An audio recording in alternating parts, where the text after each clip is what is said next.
Hello. What's going on, dude? Not much. What's going on with you, Tommy? Nothing. Just had a bowl of cereal. Oh yeah? Oh, yeah. What? What kind? Some granola bullshit. Who cares, though? Let's talk about you, because you got a cool job. Do I, though? Yeah. I mean, I guess I did. Yeah, you do, man. That was pretty cool. Yeah. I don't know if you want to introduce yourself or if you want to not have your... Yeah, no, I'll introduce myself. All right, My name's Brad. All right. I was a security officer on a armored truck. Specifically, I was a crew leader, which is pretty cool, I guess. Yeah. Yeah. Mm-hmm. So when did you start? When did you stop? Why did you stop? Do you play Grand Theft Auto? I started because I thought the job was cool. But there's always that general saying of, follow the money. Yeah. And that's what I did. Yeah. Legitimately, I followed the money. Started in early 2013, I believe, and quit first week into 2019. Why'd you quit? Why'd you quit? Man, it really just went downhill. Oh, shit. The company started to prioritize profit over safety. That's what it really came down to. I've had a few close calls and attempted robbery. We'll talk all about that. But it was just, I really think what really sent me over the edge was I had an incident when I was delivering money. Okay. And what happened was I was waiting at the back door because that's what we do. Mm-hmm. We go through the back doors out of the public eye. Yeah. And what happened was an employee actually answered the door with a monkey wrench over his head and started walking towards me. And oh, fuck. If you were in this situation, there's no need for a monkey wrench, especially when the armored truck is there. Mm-hmm. And the only thing I could think of was bad things, like this guy's trying to hurt me. Absolutely. So what happened was I jumped back a few feet, and I asked him to drop the weapon. Mm-hmm. And when he saw me reach for my firearm and put my hand on my gun, that's when he kind of took a step back and he finally realized what was going on. And I asked him, seriously, bro, like, are you serious? Yeah. And he's like, nah, just playing. And when I submitted that incident report to my branch manager, he swept it underneath the rug. I mean, he actually kept it really hush-hush. There was no internal investigation. Nothing, man. Jesus. Right? Yeah, I mean, like, I can get, like, if I knew you and you were my friend and, like, we knew each other very well, yeah, I could see that as, and I always kind of go over with that stuff, too, so that's something that I would definitely do it, make a joke of, like, kind of like the comical, got the weapon right here, like, yeah. But even then, I don't know, because it wouldn't be like, again, if you were like my best friend and like your dad owned the bank or something, maybe, but no, I mean, you don't know this guy. He's walking out. That's not something like, it's not like you don't pull that. You really don't joke about those situations. No. I mean, you can't really joke about those situations. No, you're in an armored truck for a reason. Yeah. I mean, that was actually one of my close calls. It really came down to, can I justify this in a court of law? I mean, can I prove to my fellow peers that this was a guy that had ill intent and he meant me harm? And it really came down to the question of shoot or don't shoot. And I could have been justified because I can articulate it quite well. However, there's that human side of me. I mean, I don't want to kill anyone. Yeah. I just want to make it home. Yeah. I mean, seriously. I mean, there is a lot of gung-ho things in the industry, like, oh, yeah, I can't wait to do this, or if this person does that, I'm going to do this. I'm not like that. Yeah. Absolutely not. No, I just want to give them their money and go. Yeah. Yeah, and it's not your money. It's not like... No. It's not like these are your casino winnings. You're about to go retire to, French Polynesia. Yeah, no, this is not your money. So, yeah. And yeah, man, do you guys wear body cameras? I feel like that would be... Actually, we could not, because of all the sensitive things we could film, like the interiors of going into the bank, vaults of safes. Okay. Well, I mean, like, banks and stuff, Okay. If we had cameras, it would show like direct procedure of what we're doing, and it could maybe catch a serial number or two, and that is pretty bad. Yeah. Now, did you ever have any... So let's just, for the sake of it, let's just entertain this idea. So your boss swept it under the rug. Now, is there any case ever of the security company robbing itself? Because who knows the routes better than you guys? Who knows the best way to do it and make it look like a true... Absolutely. There's plenty of cases, not at my branch, but at other branches where, employees have robbed armored trucks just because they do know the ins and outs. Not necessarily so much money, but there was an interesting case of theft where a supervisor took one of our gas cards. It issued debit cards pretty much, but it's the corporate account. Every day after route, we swipe it at a gas pump and refill. And what the supervisor did was actually he took a card and he filled up his personal vehicle with it, and he got away with it for about a year and a half. Oh, he filled shit! Up all three of his vehicles. Yeah. Oh, I thought you were saying like one time. I was like, yeah, that's shitty, but No, okay. No. This was he was living on the dime. This was quite the long time. Corporate didn't really catch on to it for a while. Damn. I was going to say, it's got to be hard to get away with, because, I mean, all you got to go is go to one of the local gas stations and be like, hey, can you, run this thing? You look at the cameras, and it's like, well, if it's not like an armored truck that almost blocks out everything else the security camera sees, then that's not it. Yeah, absolutely. There's some sort of formula that the corporate uses because you have to enter in the odometer mileage every time you fill up. Yeah. So when they see that numbers are off, or if an armored truck's using more gas than usual, they tend to investigate it. Yeah. Now, I don't know what you can and can't answer. So if you can't, just say you can't. I will do the best I can. All right. Yeah, dude. I had a military interrogator on 3 days ago from the Air Force. That episode was awesome. Yeah. Thank you. And I was like, yo, can you talk about? And he was like, no, actually, no. And I was like, oh, wish I could. Yeah. And there was another one where, they've said they can't really say. It's not like they say anything to me that I have to edit out. You might say something, and I edit it out, and no one would ever be the wiser. And I mean, totally. I edit out bathroom breaks, But, is your cat? Yeah, I'm sorry, man. No. I had a guest on this morning, this fashion photographer, and her cat kept jumping in. She was like, "Sorry about my cat." I was like, "Dude, more guests than not have a cat." We'll see. I have a Bengal, man.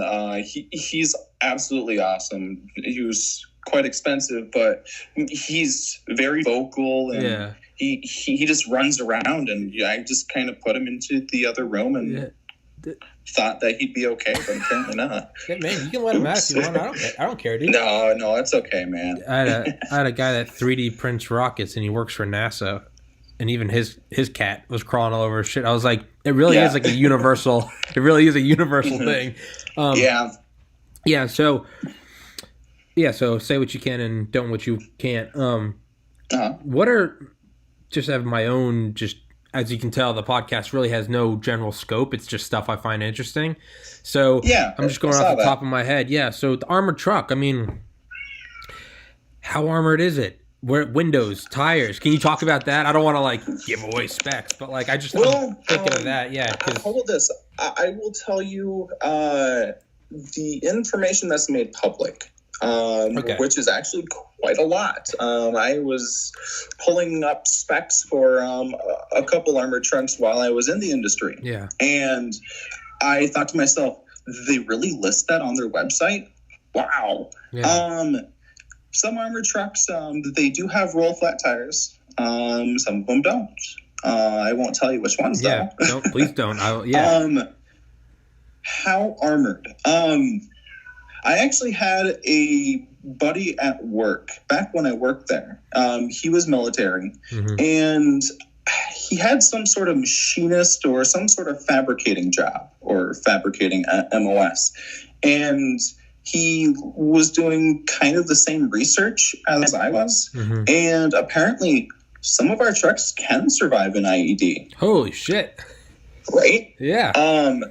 I mean, I guess I wouldn't necessarily bank on that, though. I mean, I would expect a broken back and the verge of death. Yeah. But the truck can survive it. Yeah, it definitely makes sense, though. Like, you got to think, it's not banana in the pocket, put them up, buddy. Right. It's not some old, it's not some trope. It's, if someone's going to take out a bank or an armored truck, knowing that things exist like GPS, there's cameras on everything. If you're coming in, absolutely. If you're coming in to take an armored truck in 2020, 2019, you gotta be a trained, you gotta be a group. Why wouldn't you use an IED? You're not stopping that thing. What are you going to unless you got a Hummer? I mean, there was a case up in Canada that one of the branches that my company has up there, one of their armored trucks was taken out by an IED, which is actually quite interesting because Canada has some very restrictive explosive laws. Yeah. More restrictive than the United States. Yeah. But that happened. Didn't really look into the details because there really wasn't any. But yeah, there was an IED up in Canada. That was 2 years ago, I believe. I mean, yeah, that's what I'm just thinking something like, I don't know. Like, I think there was a case in like the 90s or something where these like Army Rangers, they like robbed a bank, and I think they eventually they got caught. I think the military came in and investigated it, and wrong people to fuck with. But what better way to do it? I mean, what better, it's a team. They understand line of sight. They understand moving as one unit. Like, what better way? Expert marksman, explosives. So yeah, IEDs. I feel like that would just be par for the course. Yeah. In all honesty, I mean, we're taught, if it's a professional job, and you can clearly see that there's more than three, they've clearly planned this for a while, and you should probably try to escape, or you should really think about surrendering, because granted, the armored trucks are armored. I've done some ballistic testing on the glass and stuff, and they hold up quite well. Yeah. However, they're not invincible, man. I mean, after 10 rounds of certain caliber, I mean, it goes straight through. Yeah. And as rounds go through, I mean, glass is kicked up and stuff. It's just not a great situation you want to be in. Yeah. I mean, yeah. This isn't a head of state vehicle, where they're going to be taking 50 cows and nothing's going to happen to it. We're certainly not the vice president and the president, man. Yeah. You're not in the beast, that limo, but correct. I feel like, I'm thinking you said it, and I guess I never really thought about it, but you said seriously consider escaping or surrendering. In my mind, I'm surrendering immediately. Like if it looks like a coordinated attack. I mean, this is just me. This is why I don't drive armored trucks. These aren't my millions. This is.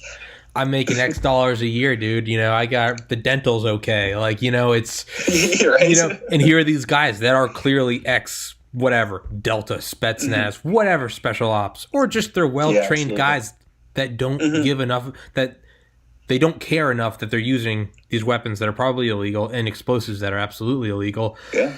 Man, if I'm in danger, what's up, guys? Yeah, well, I mean, I would be afraid of, ex-military, special operations. However, I'd be terrified against ex-employee. That would really freak me out. Yeah. Think about it. If it's ex-military, you don't know that person personally. However, if it's an ex-employee, do you really want to pull the trigger on someone that you had fun with while they were doing the job? Yeah. Yeah. To me, that freaks me out. Well, not only that, if it's an ex-employee, them thinking about you, are they disgruntled? Absolutely. And you recognize them. They can't. Yeah, that's a hairy situation. Yeah. With armored trucks, I was thinking, there's a military surplus of MRAPs, mine-resistant, mine-resistant armored person ambush, something. These huge trucks that are basically the middle ground between Humvees and tanks. They have the V bottoms for blast to go up. They don't survive. The tires get blown off, but everyone inside survives. I feel like it would make sense that could be used as an armored truck. Or are those not street legal? Or so I really think you're giving too much credit to how much money a branch could make. Okay.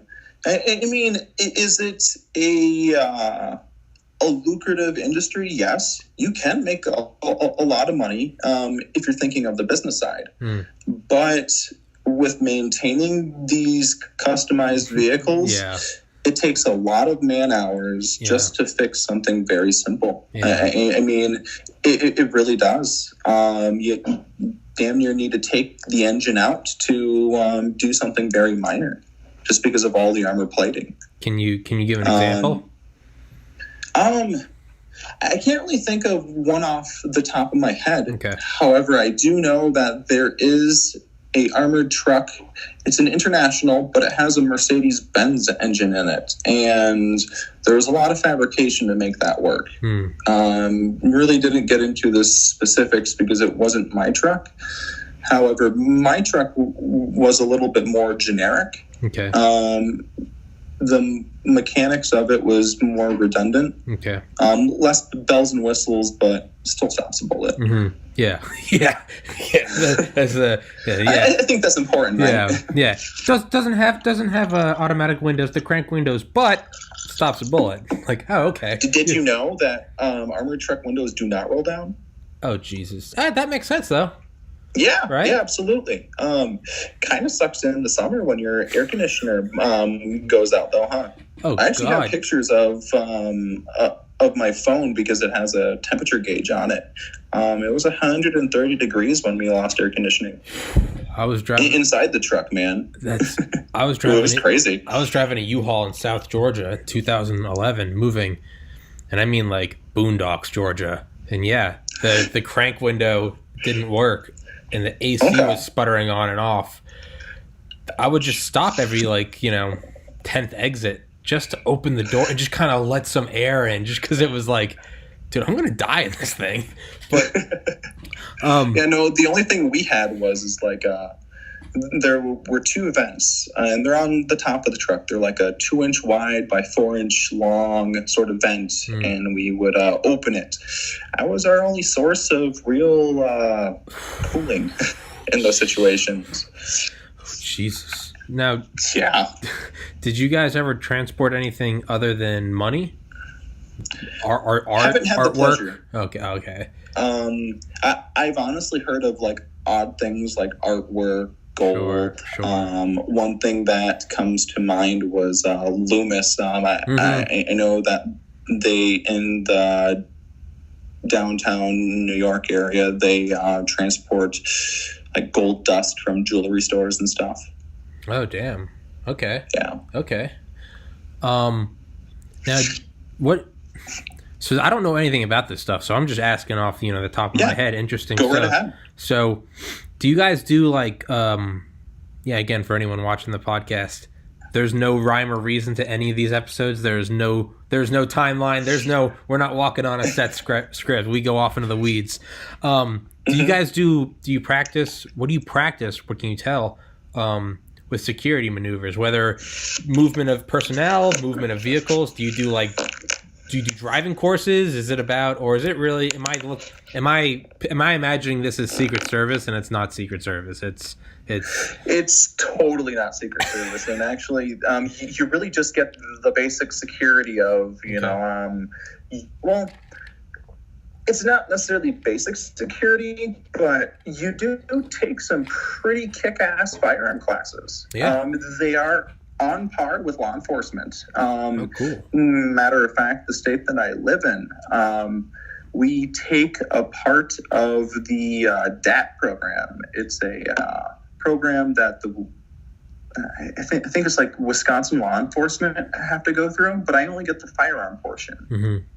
And you don't really get the defensive tactics or learning how to handcuff someone. Mm-hmm. But it is good to know that kind of stuff. Matter of fact, during the armored car security gig, I did do a executive protection security as well as that. That was fun. I mean, it was kind of like the generic security, but I was armed. Yeah. And we did event security, and the qualifications for that armed security job was I had to be certified in baton, taser, mace, and handcuffing. That was one hell of a condensed course, because I'll tell you, being maced, batoned, and tasered in the same day absolutely fucking sucks. But I mean, when you really look at it, though, I mean, it's nice having those extra certificates going into the armored car job, because at least you understand how you react when you're tased, or how you react when you're maced. Because I've seen a bunch of Google, not reports, but news articles where someone hides behind a corner and they mace the armored car guy and steals the bag of money. And I'll tell you one thing, I wouldn't want to be maced. I would never wish it on my worst enemy. That stuff sucks. Yeah. Oh my God. What is that experience? What was that? What is that experience like, if you can describe it? Imagine hating yourself, but 10 times that. And see, the thing is for me, my personal experience was, I felt like I was sick. I felt like I had the flu for the following 24 hours. Oh, geez. After the third hour or so, you kind of come down from it. Your eyes stop kind of tingling, and you kind of become normal. However, after my certification, I was driving home, right? And it reactivated on the highway, and I actually had to pull over and, had to cry it out again. Jesus. It sucked, man. Jesus. Yeah. Yeah. Can you tell me about that that executive program or you said was executive or VIP or what was it? Well, it was executive protection. Okay. It was just a normal security job. They had their unarmed contracts and they had their armed contracts. Most of the armed contracts was kind of like a private policing done for homeowners associations. And what we would do is we would patrol the general area, make our observations, check in with clients if need be. A specific one that I remember was it was on a corner of a busy intersection. On the first floor of the entire building were storefronts. And on the second floor, it was like assisted living, sort of. It was like an apartment, but assisted living. I get you. And we would patrol the entire building for the assisted living place, and we'd go through the stores and stuff. And we would just make observations.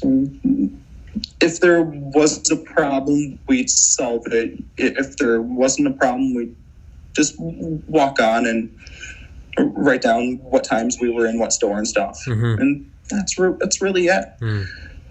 What's It was pretty cool. That is cool. What's what now?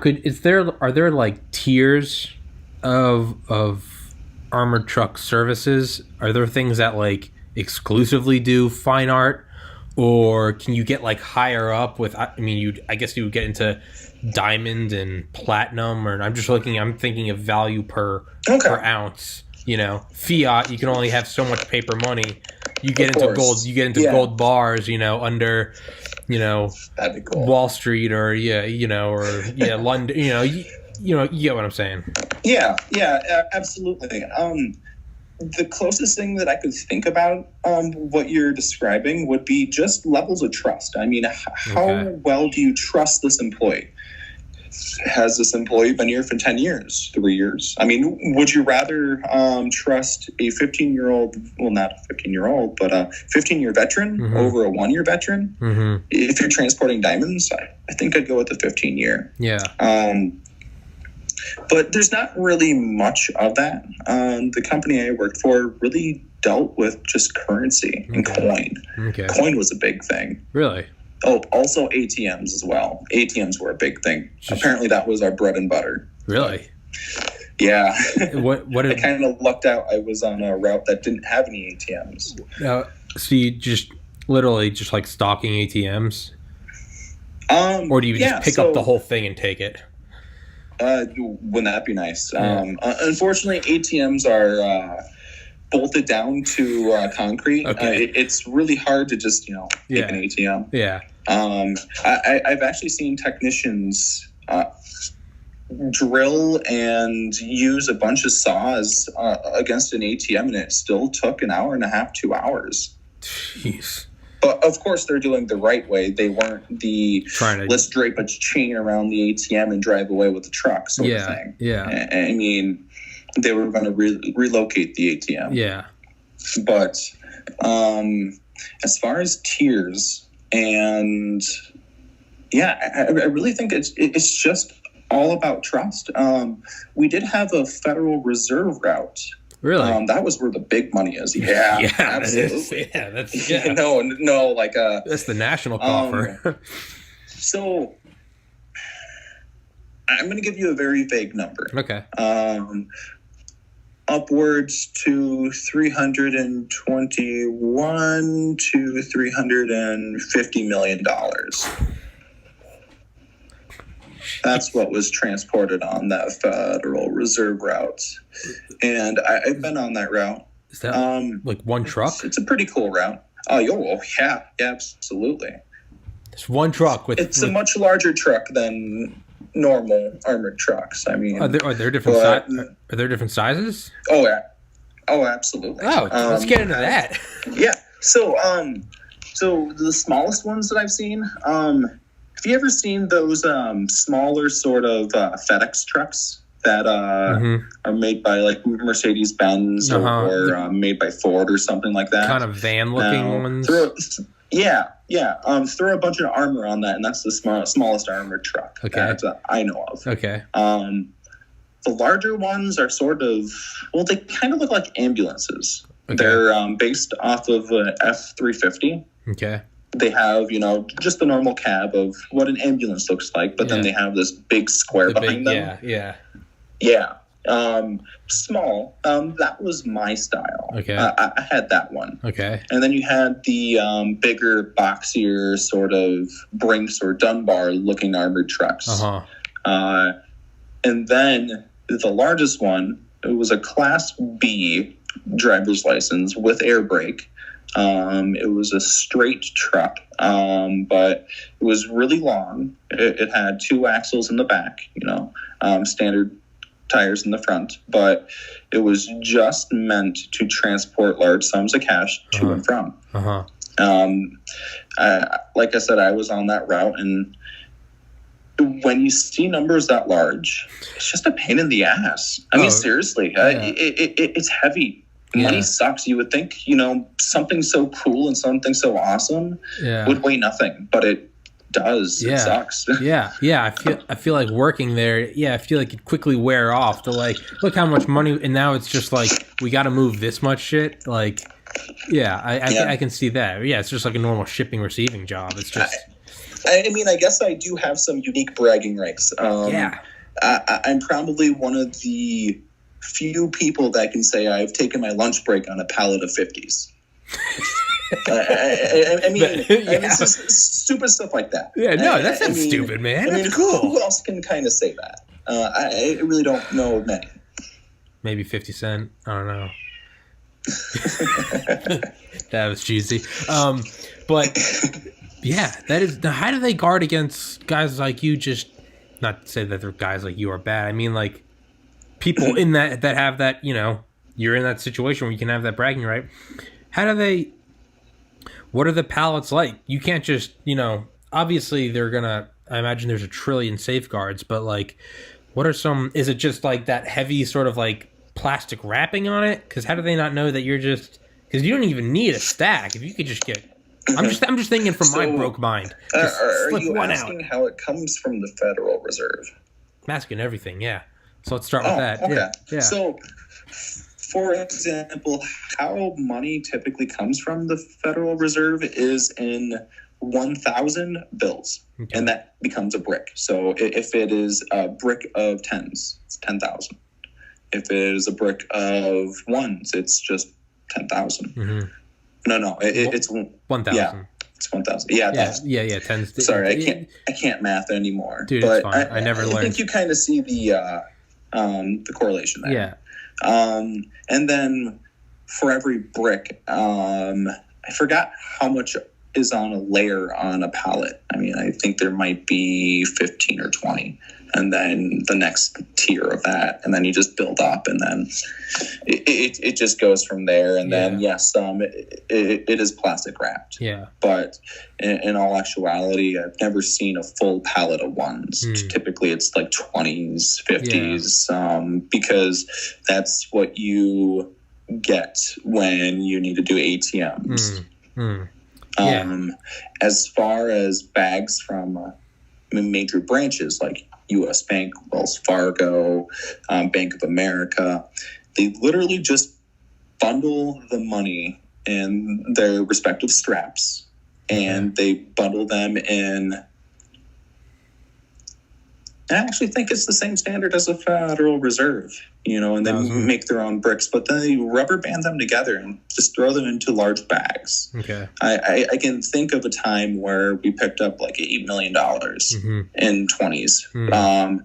That was our daily ATM money. You know, we were constantly filling ATMs. And the money itself came in like 4 bags, and we just picked it up, scanned it, threw it in a truck, and went.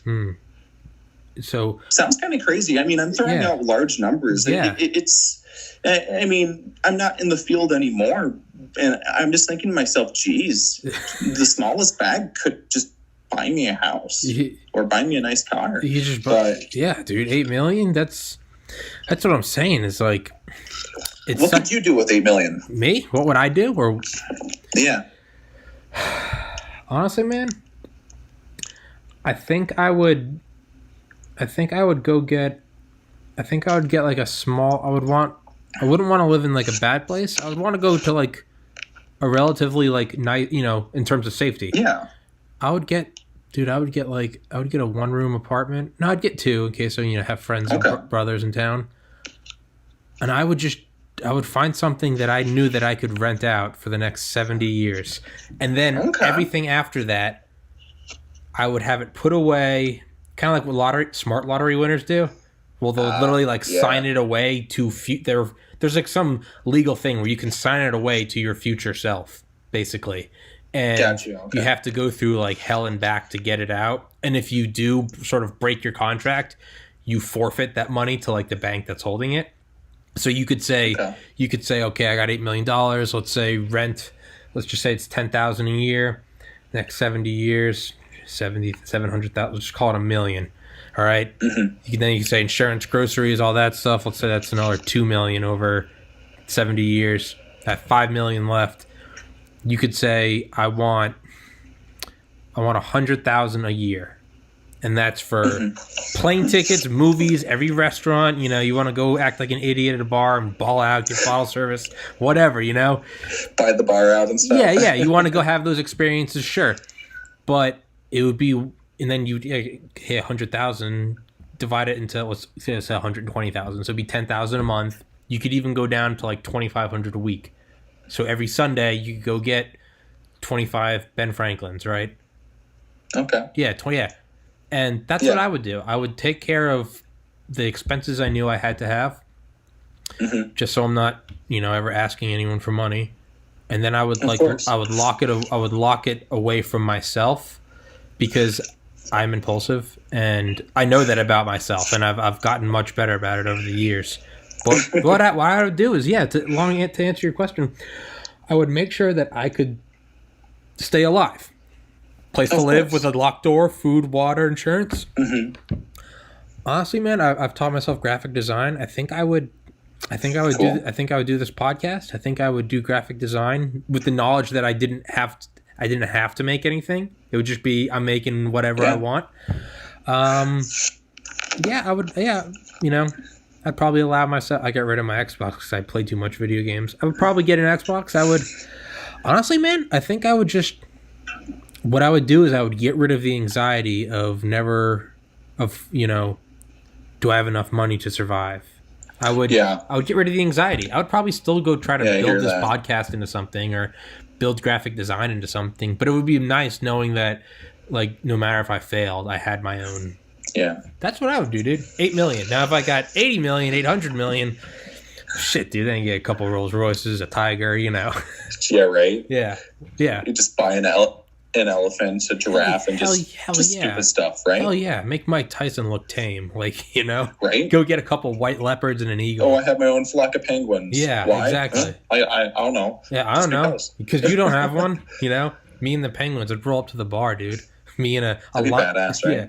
Yeah, imagine. Actually, I saw a video on YouTube of this penguin in Japan, and I think it's Japan. Well, it's some Asian country, and what this penguin does is its owner straps a little backpack onto it, and this penguin travels like 5 miles to the closest butcher store, and the butcher feeds this penguin for free. He just throws him a few fish, gives him one right away, and throws the extra into his backpack, and he just walks home. And I thought that was really cool. I kind of want a penguin. I would need like 10 penguins. Yeah, right. They would That'd be cool. I would want them to have. I'd want them to have on bow ties.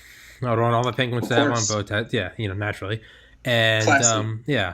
Classy penguins. Maybe some What are some really nice glasses? Not Oakley, something better. What's like a Gucci?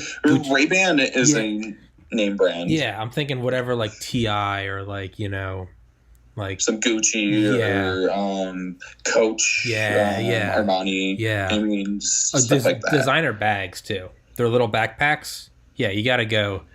They're too small though. I don't care. It's all about flaunting, dude. It's all about you got 10 penguins. Okay, you're peacocking. Yeah. Okay. Because if I'm at 10 penguins, I'm clearly I'm out there flexing, So yeah, some Versace, Dolce and Gabbana. Louis Vuitton. Yes. Okay. And I definitely need like a stretch Rolls Royce for my penguins. Okay. So me and my penguins roll together. Yeah.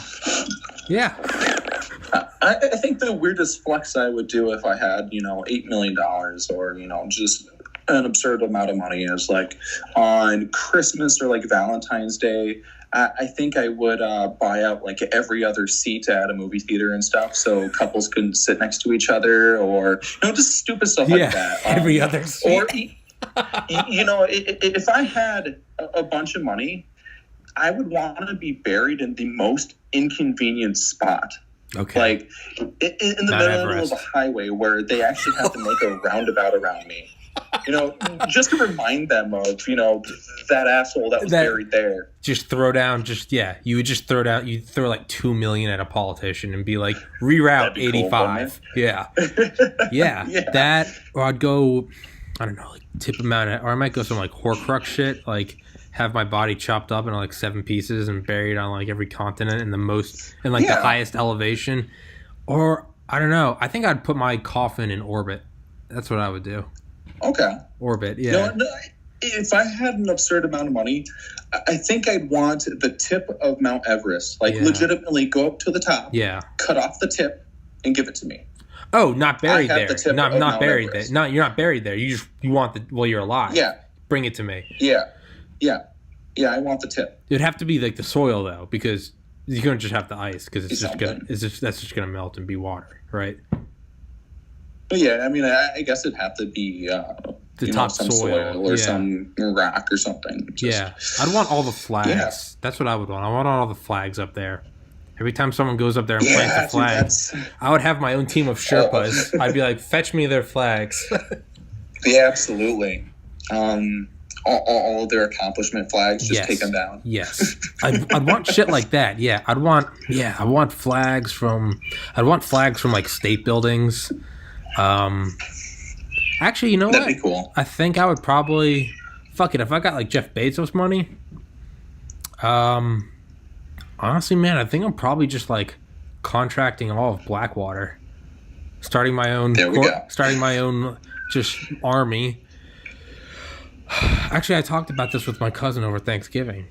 we would go to Africa. I'd find some war-torn section, and I would have some with my military connects. They'd airdrop in materials. I'd build a 30, 40 foot wall. I'd make a compound, and I would literally play like medieval king. I would build a compound and be cool. And be like, okay, over the next year, feudal warlord. Yes, over the next year, it'd be like me and my army, who would just be paid ridiculously. I'd be like, I want this wall moved 100 yards that way, and we would just build until we came into contact with other warlords. And because it's an war-torn area of Africa, I would just conduct warfare, man. I'd probably, we talked about, I would get the CIA. I'd be like, hey, you guys need some shit that's going on that you can't have going on? Come to me. Yeah, but unfortunately, I don't have that money. So. Me neither. Yeah. I mean, I used to transport it, but it was not my money. Yeah. But, so, it's, how do they guard? So they guard against stuff like, not that I wouldn't like to talk about penguins forever, but it's right. I would love to have my. What I would do is I would buy out entire stadiums during shit like the Super Bowl or World Series. Yeah, right. Just buy out the entire Super Bowl. Every seat empty. Sucks to be everyone. No one's there, and it would just be the Super Bowl with just no crowd. How eerie would that be? World Series. Or how about this? Buy out the entire Super Bowl and then buy out all of those damn ads. Yeah. Just clear airwaves. Just so there's no ads. There's no. It doesn't cut. Yeah. So it's literally just like, all right, they call the timeout, and it just shows them walking. There's no crowd. It's just kind of silent panning. Yeah, and I would buy out the announcers too. No announcers. So it's just that'd be cool. It's just a Super Bowl of you just hear the players hitting. It's just no announcer, and the game just ends, and then that's it. That's what I. Yeah. That'd be cool. Yeah, or I'd get like Gilbert Gottfried to like announce it. Someone with a really annoying voice, like I can't even do his voice, but something like that. Throw in Nicki Minaj and stuff, and just cringe. Yeah, or I'd put like Matt Stone and Trey Parker, like the South Park guys. I'd have them voice it. They'd be doing like Butter's voice, like okay, yeah, like Emma, yeah, you guys, like what, what, Kyle, Okay. That'd be great. All right, students. That'd be great. Mr. Slave, yeah. But so they obviously there's GPS in the cars. There's ways to obviously make sure you aren't stealing. How big is a brick? Can you show me? Imagine buying. Actually, imagine buying a PlayStation 4, the box that it comes in. Okay. It's roughly that. Okay. It's about that thick. Yeah. And I mean, it's about that wide. Well, that wide. Yeah. I mean, it's maybe 7 pounds, or might be a little bit more than that. Might be 10. Yeah. So, however, boxes of coin, that's a different story. Yeah. That shit's heavy. Yeah. How do you fuck with that? That's got to be like dollies and shit, right? Well, so a box of quarters is $500 worth of quarters, and that is 25 pounds. If I'm not mistaken, I believe $100 in nickels. That is a box. That weighs right around like 12.5 pounds. Okay. I forgot what a box of pennies, dimes, and the other one is, but is it all $100? So is that what a box no is? Oh, no. So a box of pennies is $50. Okay, I was thinking a box of dimes is $250. Okay. The nickels is $100, and then the box of quarters is $500. Okay. Did you do stuff like half dollars and whole dollars, or like the second away coins? Absolutely. Yeah. So the dollar coins was 1,000. The half dollars, I honestly don't remember. Yeah. Yeah. Makes sense. Yeah. But how do you move those? So we actually just throw it in the back of the armored truck. We stack it the way we need to, typically by customers. So, if a customer is ordering 25 boxes, we'll try to keep that separate from other clients. Okay. It doesn't necessarily stay as, 20 boxes of quarters here, 20 boxes of nickels here. We do try to keep things together. Mm-hmm. And one guy hops out, he loads it up onto a dolly, and he wheels it in. And so, that's typically what it is. And do you go in with him? Because if you're pushing a dolly, I'm thinking you're not in a spot to grab your firearm if you need it. So do you have a guy with free hands following? Yeah. Okay. Absolutely. I actually operated a 3-man crew. Okay. We had the driver. Leave one in the truck. And then and then the one in the back. And then I was next to the driver up front because I was the crew leader. I knew the ins and outs of everything. Mm-hmm. I used to be a messenger, so I know the ins and outs of all the contracts.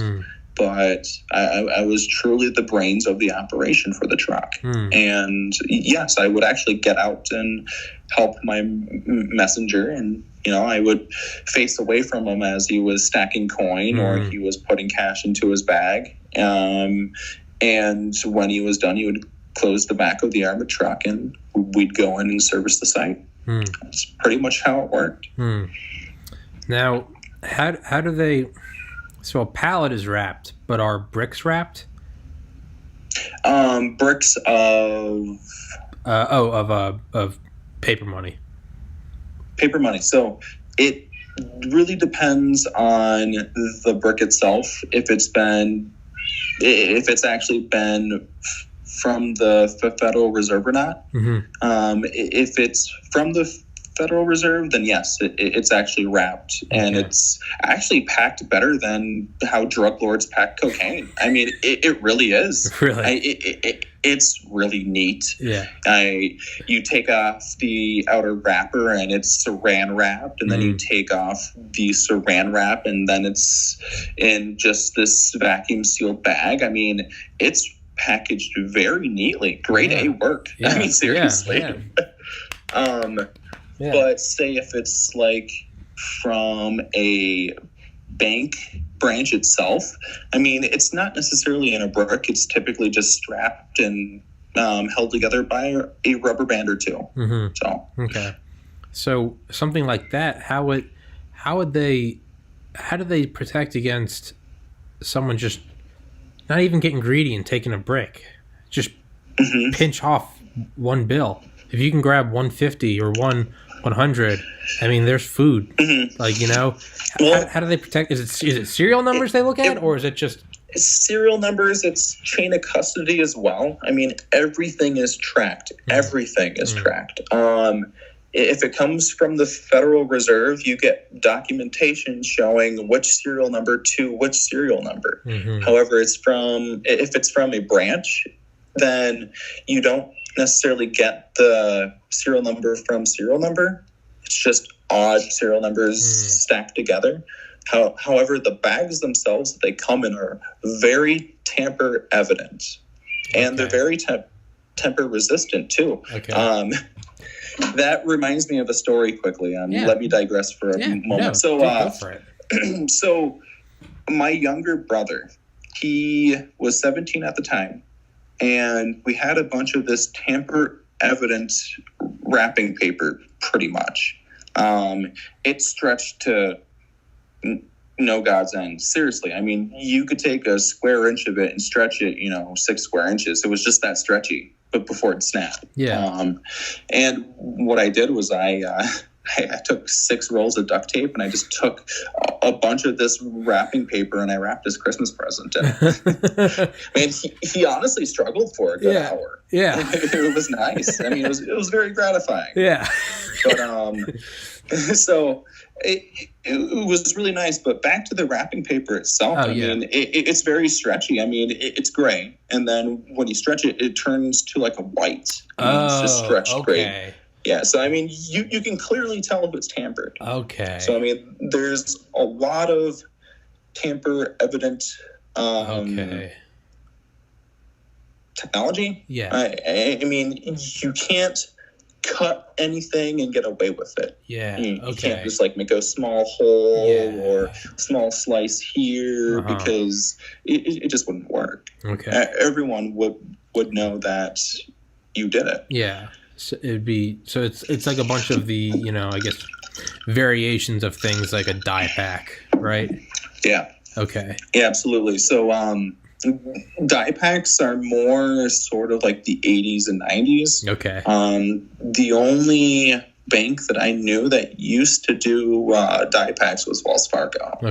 But I think they maybe discontinued it. Don't quote me on that because they might still. Not quite sure.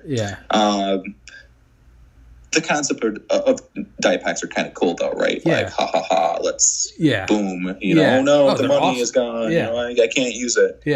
But no, die packs are more of like a outdated technology. They more rely on the serial numbers. When you pick up money from like a bank, you actually have to sign a document saying that you certify that the bag is sealed and in good order. There's no punctures, there's no tears, there's no holes. Now, if you deliver that bag to your branch or to somewhere else, and there's a tear and everything, that person's going to reject it because the chain of custody is bad. And who does that fall on? Well, the person delivering the money. So then there's an investigation into the person delivering the money. And then, you have to write an incident report, or you have to explain why you're trying to deliver a bag of money that's tore open. And that's never easy. Absolutely. Dude, feel free to, I feel bad. Feel free to let your cat out. It sounds like he's going crazy. Dude, I know. Like, dude, let him, you can let him out. I don't care. Yikes. Tell him to join the podcast, dude.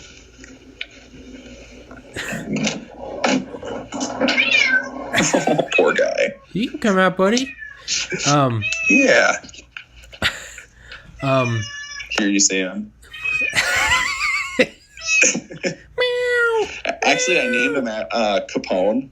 Oh, nice. Have you heard of the St. Valentine's Day massacre in I think Chicago? Yeah, he's named after that gangster, man. Yeah, that's weird because the girl I talked to earlier was in Chicago, and today's Valentine's Day. No, dude, there was a kid that was in my older brother's class when I was in like 3rd grade in New Hampshire in the 2000s, early 2000s. I think the year 2000. His grandfather was Al Capone. That's cool stuff. So with the with the tamper evident, yeah. So it changes color when it stretches. But could you? I mean, obviously they would see in the chain of custody. You know, someone would be like, "This is torn," but yeah, I feel like it would be easier to get away with, you know, a tear than a color changed stretch. Let's say it's Friday afternoon, they just fuck it, whatever, sign it, you know, and they don't see the tear. That happens more times than I want to admit to. Oh Jesus! Oh Jesus! It really comes down to the person that is giving the other person the money. So we all go through our background checks. Our fingerprints are on file with the FBI, and in my case, my fingerprints went to Canada just because my company is Canadian based. Okay. So, you really can't get away with it.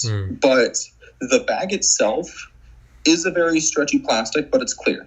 The tamper-evident plastic is used in certain special circumstances. The top of the bag itself is a very sticky, very thin, tamper-evident adhesive, I'd like to say. And what you do is you peel off like this wax paper to expose the sticky part of the top of the bag, and then you fold it over. But see, if you actually try to tear it back up, the letters void will appear all over that red top. So you obviously know that there was some tampering. Oh, shit. And that's obviously bad. You don't want that. You want a nice, beautifully sealed bag that doesn't show any letters whatsoever. Now, could you accidentally, you know, I'm just thinking of my clumsy ass, like, you know, I worked in shipping and receiving in high school in like 2005, wrapping pallets and shit. Granted, they're door frames, not bricks of cash, but yeah. But yeah, I mean, there'd be times where we'd accidentally, you know, it'd fall off the dolly or dolly, I guess, and you know, or shit would fall off the edge of the truck, and you know, heavy weight pulling on itself, it'd stretch the plastic. I'm just thinking in my mind, my anxious mind, like bringing in a brick of 50s and something happening and it falling and it just like, and all of a sudden it, you know, it fell at an angle and it stretched, and I'm just like, oh shit, now I have this thing, it's changed colors or whatever, I did something and it says void, and I'm gonna be freaking out. Like, what do you, if something happens by accident, what do you just immediately inform your superior? Your supervisor detains you, and the cash vault services that receives the money counts it. If it's a bill off, guess what? You now have restitution. Yeah. Oh, that's pretty much what it is. I mean, it's that moment of truth, you know? I mean, you give them a bag that's been tampered with. It's counted immediately, and if it's short, then you're in a lot of trouble, man. Yeah. They legitimately ask you, where's the money? Yeah. Okay, well, if you don't have the money, who has it? Yeah. And, I mean, you're pretty much detained at that point. Yeah. I mean, I've never seen it to where you count the money, or the vault counts its money and you're over, because the machines that actually receive the money that you put into a bag are very precise. So I've never seen an incident where that's the case. But if a bag is ever under, that's not good. That's some mob boss shit. Where's my money? Yeah, right. Where's my money? You better go get my money. Yeah, Family Guy. Matter of fact, I have a story to tell you about that. Let's go. So, Rock goes completely normal. My messenger's in the back, and what he does is he actually separates the bank deposits by bank. So if a client uses Wells Fargo, it goes into the Wells Fargo bag. If it is a U.S. bank client, it goes into the U.S. bank bag. Okay. Or if it's anything else, it goes into the anything else bag. And what happened was when he was throwing a bag of cash into the bag, he missed and he didn't notice it. And what happened was we have a small little bench or table in the back to where we would put money into ATM cassettes. And what happened is there's shelving to the left of this table. And there's a very small crack in between. You can't get your finger in between. It's seriously the size of like a quarter. Okay. And what happened was a bag fell in between there. And we were short one bag, and it had a serial number. And for one day, that bag was unaccounted for. We had so much documentation because what it looked like was an actual missing bag. Yeah. And that is a very rare occurrence. And that's extremely investigated. And what ended up happening was a supervisor and I had to damn near pull the truck apart to find it. Because if it wasn't in the armored truck, we had to then think, well, looks like that bank deposit fell out of the bag back to the truck. And that would have fallen on me and the messenger. And if that happens, then I lose a certain amount of pay per hour, and so does he. Yeah. I mean, I imagine they gotta have. Now was that problem fixed? Like that little slit? Oh, absolutely. We found it, man. I took a picture. Yeah. But like that piece of the truck. It was crazy. Do you what'd you do? Did you like fill in that piece so it didn't happen again? Or were you just aware that spot was there? We put tape over it. I mean, we took some duct tape and we put it over the top of that crack so it wouldn't happen again. Okay. Luckily, it never happened again after that. Yeah. But when it comes to like missing bags of money, I mean, you kind of have to think outside the box like that. You know what I mean? Yeah. Hey, buddy. He's craving attention, man. Dude, it's fine. I get it.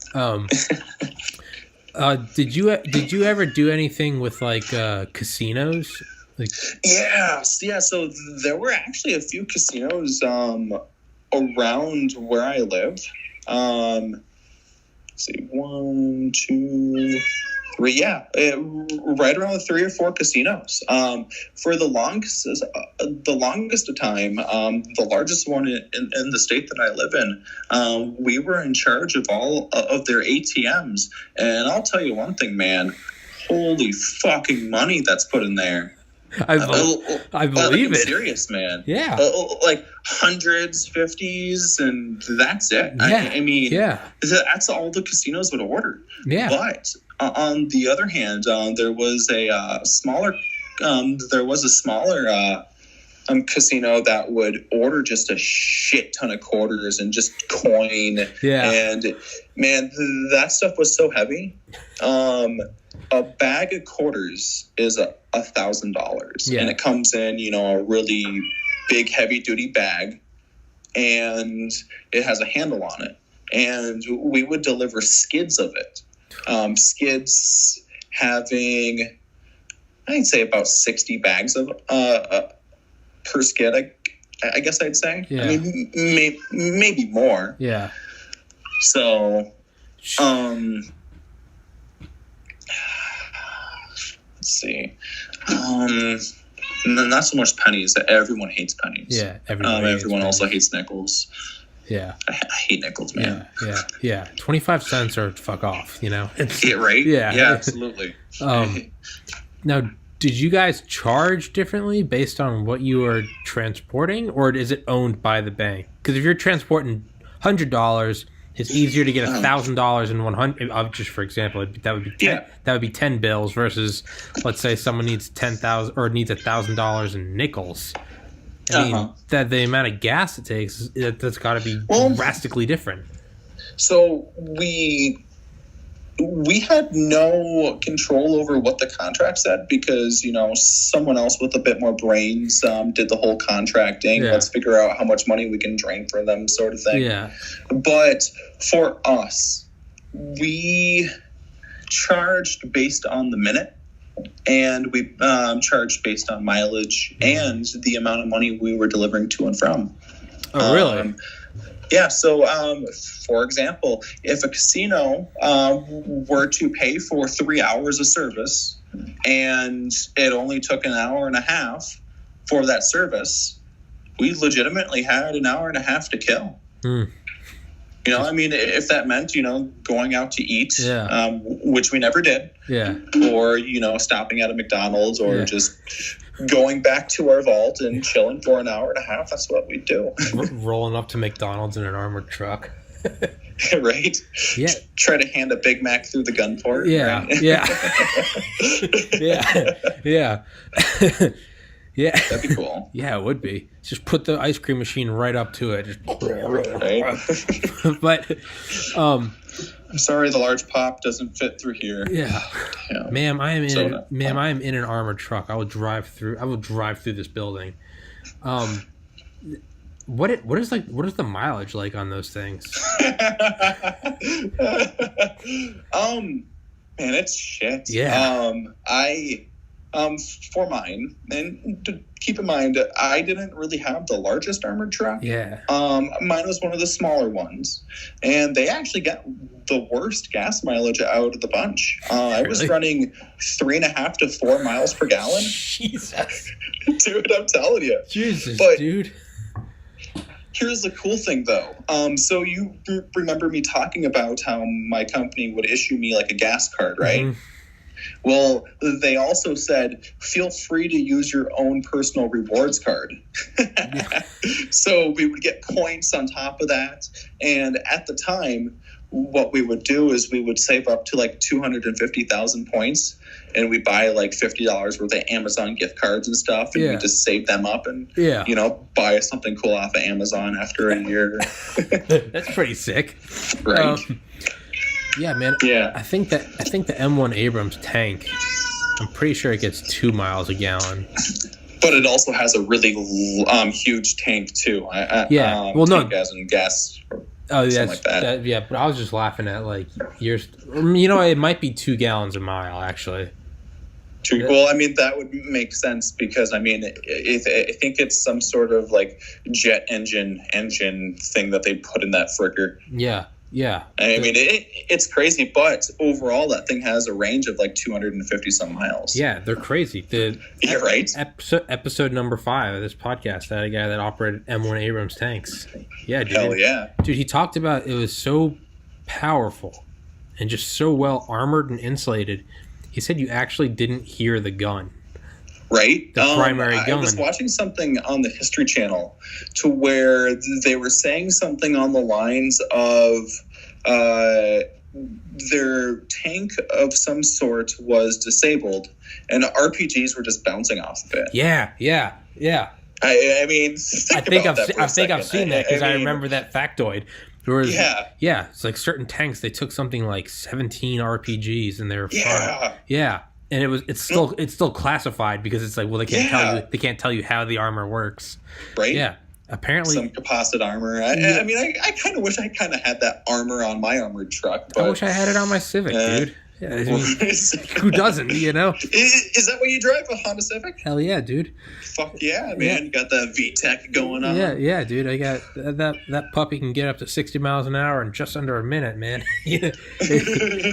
No, dude, my friend lives in Baltimore. Whenever I go up there, I fucking wish I had some composite armor. Right? Yeah. So I forgot to do it with you. With every guest beforehand, I asked them how long are they free to talk, just so I don't hold them hostage. I don't want to like hold you hostage talking because I can keep. Oh no, trust me, I'd let you know. Okay. Okay. How about this?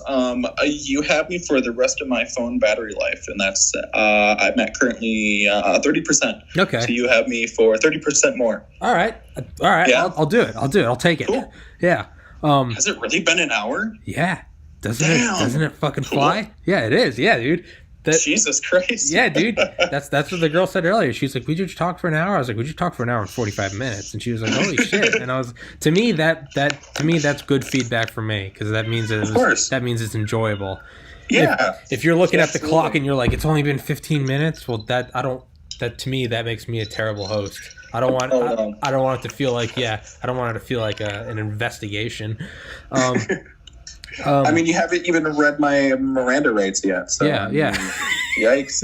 Yeah, you're a terrible fucking officer, Tommy. So, what's the funniest thing you ever saw? while working? Because that's something I always ask people that, like, what's something funny? Because you never really expect it. I've really seen some silly things. I mean, most of it is just some petty stuff. Like, we'll be outside of a Target, or my driver, what he'll do is he'll film some silly stuff happening.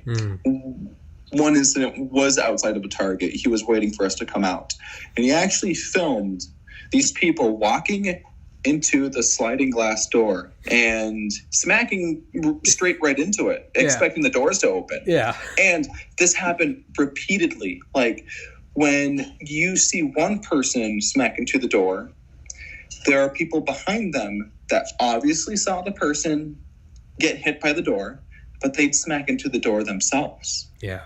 And it's just that repetitive stupidity that's just... You guys just camped out. It really breaks your straight face. Yeah. I mean, you're trying to straight face. We got $1 million straight face. Yeah. No, we can't be laughing. Absolutely. Yeah. We got to look cool. Yeah, we got to look cool. Got to show them the guns. Gosh, holy shit! Another lady did it. Yeah. You know, hey, in their defense, if you ever walked into a glass door, I have on like 2 occasions in my life. God damn, if I'm not thankful that no one was around. Yeah. that's just... No, so I think the most disturbing thing I saw was we were traveling down a street, I guess. It was a 2-way street, 35 miles per hour. And as we were passing this intersection, we saw this homeless guy on the corner masturbating out in public. And naturally, it was just one of those things you just kind of turn your head and look away from. Yeah, it just kind of threw you off. What a better way to rob an armored truck. Doing that? What a better way to rob an armored truck. Hey, don't look at me. It's a great distraction. I'll tell you. Exactly. I'm jerking off, and you're not going to look at me. And now my 3 friends from the other side, they hit you with a tractor trailer from the other side because you're too busy trying not to look at Harry Bob over there jerking a Slim Jim. It's now. Do you play? Sorry. Have you played Grand Theft Auto? Have you played Grand Theft Auto 5? I haven't. I personally have not. I haven't even played the online. I've never played Grand online. Theft Auto that I've played was Grand Theft Auto San Andreas for the PS2. Okay. That was the last one I've ever played. Well, hey, man, you need to pick up 4 and 5 because those are both fantastic. Yeah? You said I've never even played online. Dude, I've played Grand Theft Auto 5. I've probably played the campaign 100 times. I've never played online. I don't give a shit. I don't want to play with other people. I just want me versus NPCs. Slaughter. Me versus the world. Exactly.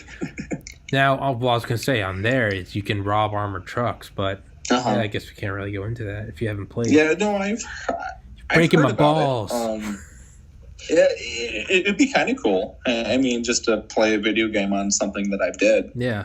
That'd be cool. There's a mission where you do a distract. You like block a road with like a dump truck. No, with a garbage truck, and the armored truck is has to come to a stop. And meanwhile, one of the characters is barreling down in a pickup truck, and he hits the side of it at like 80, flips the armored truck.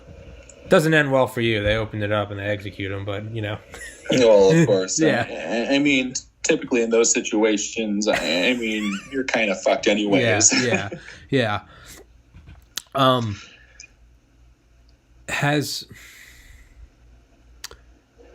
What good criminal experiences have you you kind of touched on this earlier, but like, has there been attempted robberies aside from just the jackass with the huge wrench? Like, are there ever any, like, are you in contact with the police more than the average civilian? Or is it for you, is it still 911? Absolutely. So, let me give you the example. Sure. I think I was 2.5 years in. I had my own crew yet, but what ended up transpiring was there was this 2-door car. I don't really remember the make or model. However, what happened was it actually started following us. And after the second stop, I just kind of had that gut feeling of, that's something that we need to call in. So legitimately, the 911 phone call was, hey, my name is so-and-so. we are an armored truck. Here is where we are going. This vehicle that's currently behind us has been following us for 2 stops, and we have a bad feeling. Mm-hmm. So we actually kind of lucked out because it took about 20 minutes to get to the next contract. And by then, we actually had a couple undercover cop cars waiting for us. And as soon as we got onto the premise, that car entered the parking lot, and those undercover vehicles swarmed it. And I actually have a picture because armored trucks are secure-ish. Yeah. And I actually took a picture of the cops coming up with their AR-15s. Oh, shit. And they arrested the person in the passenger on the spot because he dropped a pistol. Oh. Yeah, oh. Right? Oh, like Yeah, dude, the driver fled because one undercover cop car came from the front and the other cop car came from the back. And when the driver saw that, he ran. The driver himself had a shotgun, but he left that. He left that in the driver's seat. Oh shit! So this wasn't just. No, they were going to rob us. Fuck. Yeah. Oh fuck. Woo. Dude. So I mean, close call. I mean, was I actually in any kind of danger? I mean, no, not really. I mean, I kind of let the police deal with it. Yeah. But what if you hadn't picked up on it? Had the police not been there, I mean, what could have happened? I mean, maybe they would have followed us for the 4th and 5th stop and left, or maybe they would have got out and tried to shoot the truck up. Yeah. I mean, I gave the order to not open the truck whatsoever. I mean, just because I didn't want my messenger to get shot while attempting to service. I mean, we're not there to risk our lives. We're there to deliver money. Yeah. I mean, that's what it really comes down to. I mean, it's crazy, man. Creepy. That's right. So what if you hadn't? Now, what was it in the? I don't. I'm sorry if you said it. I didn't remember. That's all right. Was this like in the middle of the night? Was it very clear that there's like broad daylight? Actually, right around noon. How did you pick up on it? Was it like spidey senses, or is that something you're trained to look for? I'm just paranoid as fuck. I'm not serious. I'm just paranoid as fuck, dude. You got to be when you're fucking delivering $300 million. Like, yeah, man, it's just paranoid as fuck. Yeah. Jesus, dude. Man, I mean, you recently interviewed a police sergeant, right? Sergeant James Lucero, yes. Yeah, I mean, 21 years or 20 years of service, right? 21 years, yes. Now, I actually watched that podcast a little bit, and he actually picks up on something that I can really vouch for, and that's just the heightened sense of awareness of everything. I mean, when it comes to being aware of your surroundings, I've described it to friends and family as if you drop a quarter in 2 rooms over down the hallway, I will hear it. I mean, if you make the slightest of noises, I will hear it. I mean, it was like this godlike sort of sense. Yeah. You are legitimately hyper aware of everything. I mean, it's really weird to describe it. No, and it kind of seems surreal until you've actually experienced it yourself. You know, I actually talked about this yesterday. I've had on 3 times now Dominic Milton Schott, the author of the Drug User's Bible. It's cool as shit, dude. It's old English guy. Barely understand. Didn't watch that podcast yet. That guy's a trip. But we talked about yesterday. We actually talked about like not drugs. We talked about meditation and stuff. Mm-hmm. And I've been meditating since like 2008. And I've had like 5 experiences or so that were like truly transcendental. I've probably had like 3,000 just like normal good meditate today. Just slow down, you just kind of, I'd say it's just it's almost like a quick like pep talk. You just zone in, you're like, okay, let's not freak out. We're just the self-aware monkey living on a rock flying through outer space. Stop freak out, Let's not freak out. We got a podcast today. But in between those two, the transcendental I am one with everything and just the catch your breath, there's a middle ground. I'd say I've probably had about 30 of those experiences. And what that middle ground is, I'd say 30 over 10 years. So let's say 3 years. Haven't had them in a couple of years. But what I would say is they are hyper aware. Like I remember I'd be meditating in my room in Athens, Georgia in college.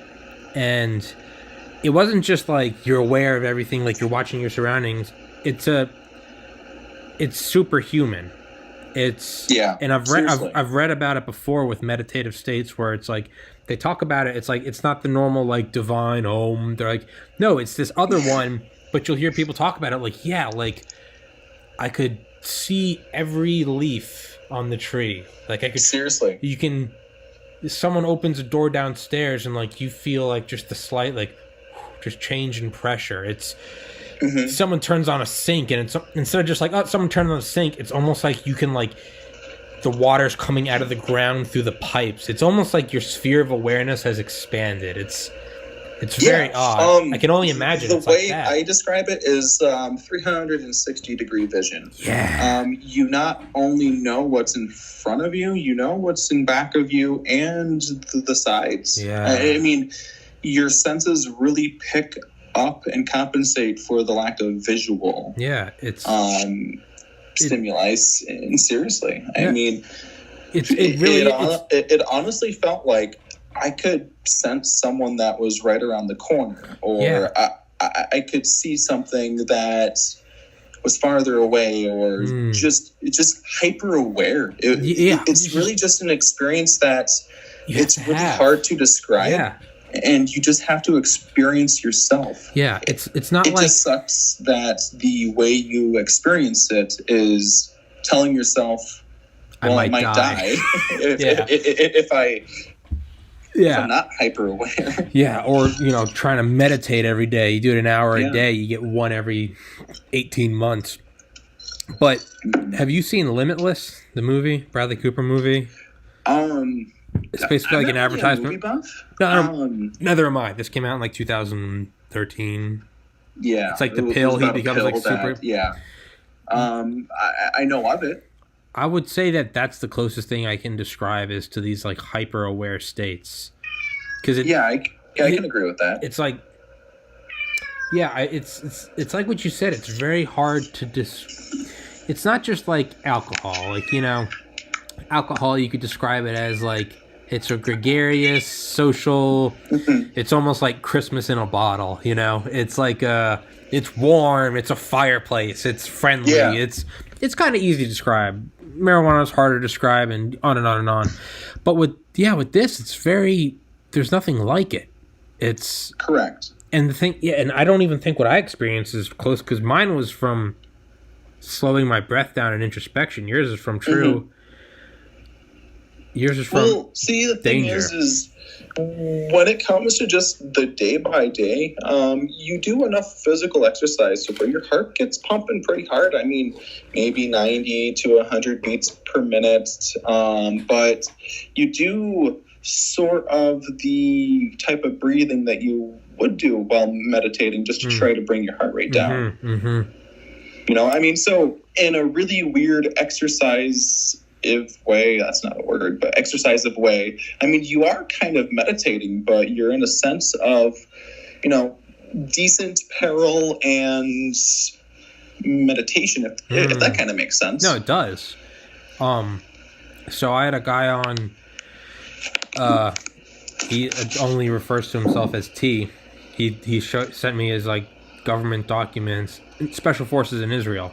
In Sayeret, Sayeret, that's the force, the division. Isn't it crazy that if you were to go to Normandy or Iceland or whatever, he'd be arrested? Yeah. I actually watched that podcast. Oh, you did? Yeah. Dude, that's crazy. Yeah. No, he described it, but it makes sense to me. He's like, they use different bullets, so in the eyes of other nations, they can be held as... Yeah. He's like, even if I have never done anything, he's like, they can look at you and be like, well, technically...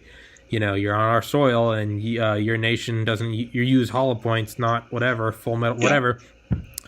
So he's like, I can't. I never thought about that, and I was like, shit, you're right. I just thought of it as like, for whatever reason, it seems like everyone over there just fucking hates Jewish people. Every crazy terrorist country. That's how I viewed it. I was like, oh, you just don't want to have, you don't want anyone to know. You know, it's bad enough if they know they know you're Jewish. It's even worse if they know that, hey, you've probably fucking, you know, killed some people in their country. But he's fucking hilarious. But he came on a second time. That one's good too. But he came on 2 days ago. Yeah. That one, yeah. Well, I guess I didn't see that one. No, yeah. Jeez, I need to look at that. Jeez. Yeah. That's awesome. Yeah, he's trying to get hired by Blackwater, or whatever it's renamed now. He shouldn't have any problems with the languages he speaks. Exactly, yeah. Seriously. Well, he's going to, kind of like we talked about earlier, like warlords in Africa. He said he said it on the podcast. Yeah, he's gonna go to Africa and. Is that with the person that he knows? Because I remember him telling you on his podcast that he knew the person that was training people to defend against ISIS. Yeah, in Africa. Yeah, no, he's kind of alluded to me before. He's kind of spotty with some of the stuff he tells me. Well, I mean, he has to be. Yeah, he has to be. Yeah, no, but basically to train people to fucking kill ISIS, which is just that's awesome. Badass. Yeah, I know, right? Right? Yeah. You can always, because he has his mask on, but you can always see when he smiles because his eyes come up. He's like, "You fucking kill ISIS, man! You know, crazy stuff." I'm like, yeah, crazy for me is like, man, I loved his dark humor. It's so great. I really did. It's so great, dude.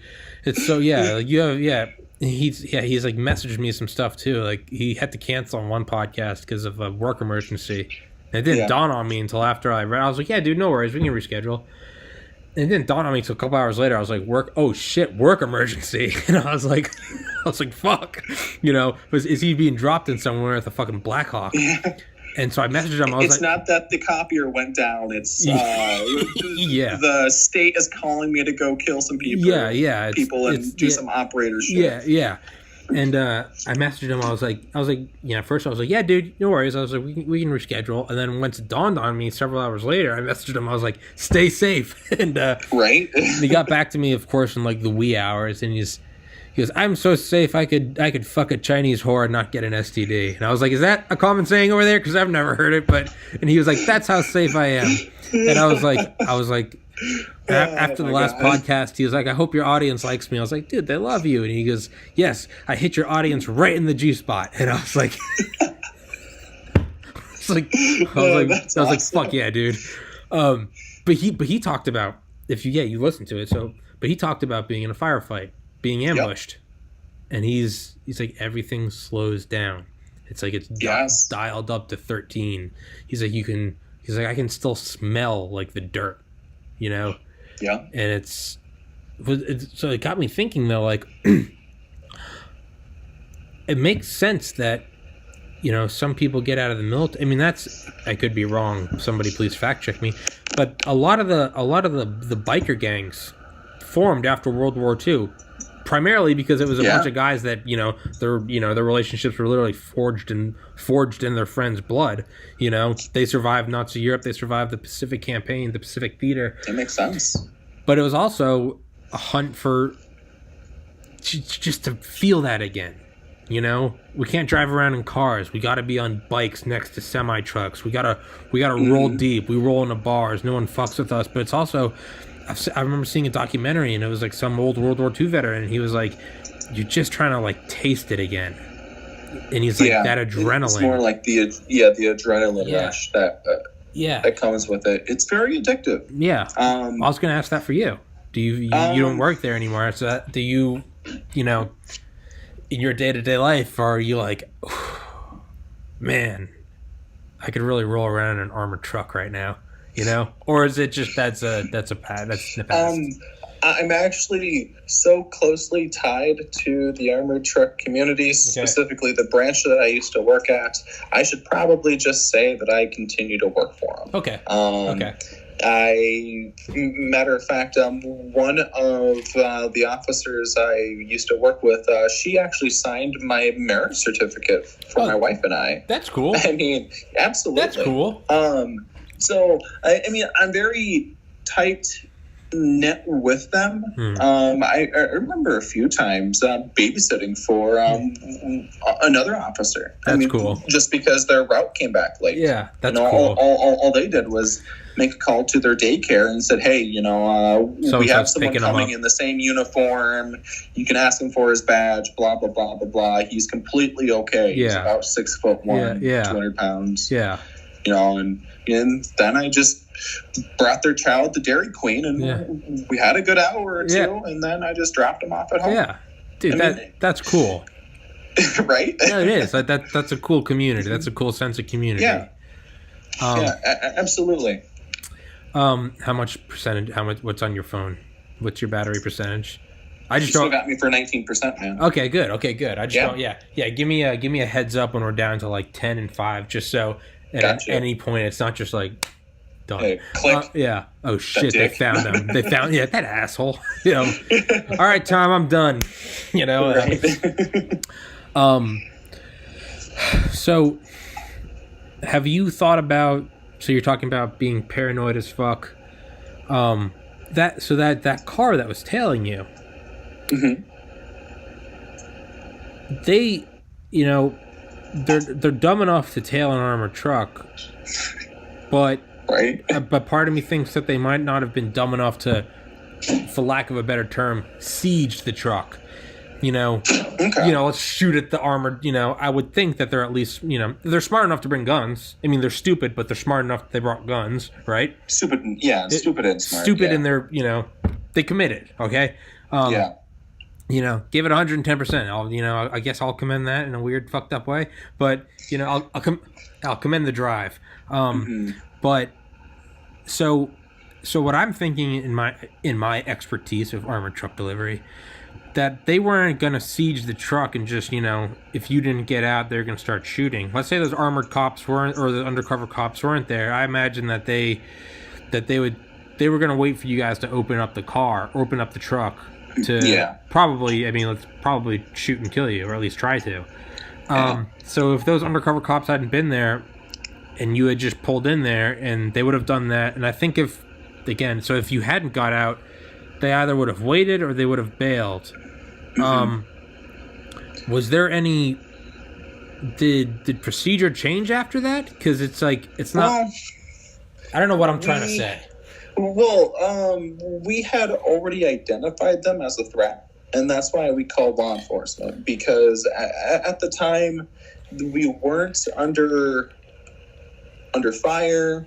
They weren't trying to block our path. We hadn't needed to ram them. They were just following.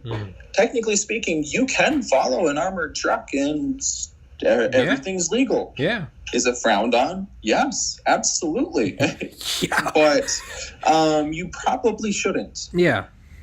However, when they fled, when a crew kind of has that gut feeling like I did, and I called law enforcement, law enforcement's going to help out an armored truck because, they are a high view target in society. So essentially speaking, the people that got arrested, mainly the passenger, he didn't get arrested for attempted robbery or anything. He actually got arrested on a warrant. Oh, yeah, go figure. Yeah. Hey, this guy had a warrant. Go figure.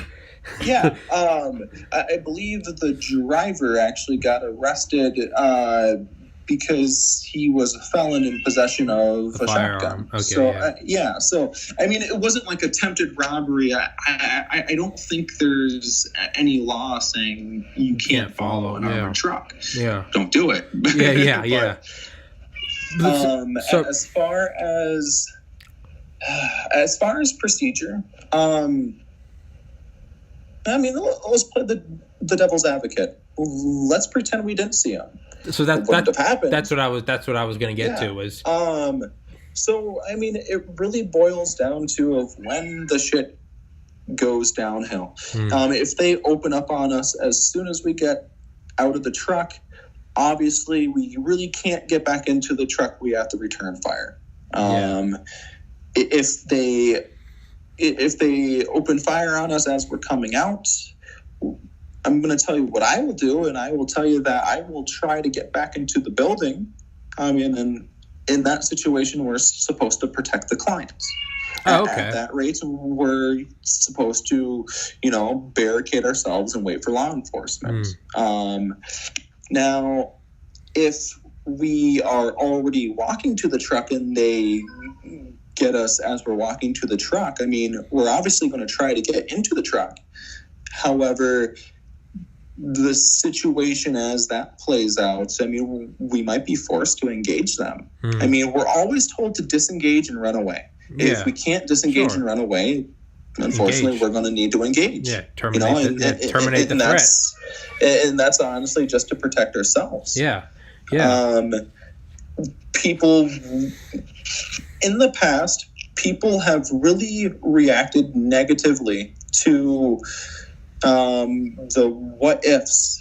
Well, what if there's a gun to the back of your head? Okay, well, I'm just giving them the fucking money. Yeah. Or what if there's a guy that walks out in front of the armored truck and points an AR-15? Hit the gas. Well, obviously, I'm going to engage if I'm walking to the truck. Oh yeah.